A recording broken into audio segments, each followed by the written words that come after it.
நம்ம வாழ்க்கையை மற்றவங்களோடு ஒப்பிட்டு பார்த்து நான் உத்தமன், நான் சரியானவன், நான் நல்லவன் என்று ஒப்பிட்டுக் கொள்கிறோம். அல்லேலூயா. ஆமா, உலகத்தை வச்சு பார்த்து நம்ம கொஞ்சம் நம்மள சரி பண்ணிக்கிறோம். அல்லேலூயா.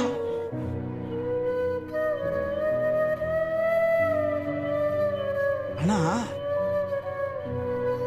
வேதாகமத்தை வச்சு பார்த்தா நான் இன்னும் சரியாக வேண்டும், நான் இன்னும் குணப்பட வேண்டும், நான் இன்னும் புதிதாக வேண்டும், நான் இன்னும் பரிசுத்தப்பட வேண்டும். அல்லேலூயா சொல்லுங்களேன்.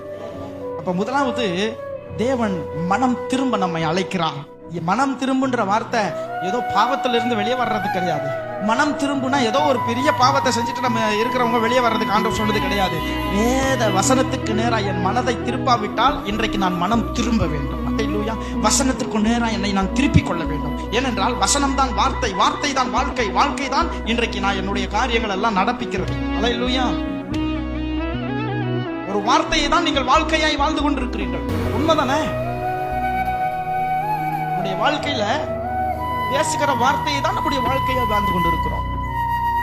பயமோ, திகிலோ, தைரியமோ, அசுத்தமோ, சுத்தமோ நான் பேசுறது தான் வாழ்க்கை. அல்லேலூயா. அந்த வார்த்தையை தேவன் அழகாய் மனிதனுக்கு எழுதி கொடுத்திருக்கிறார். இதுதான் வாழணும், இப்படிதான் பேசணும், இப்படிதான் நடந்துக்கணும். அல்லேலூயா.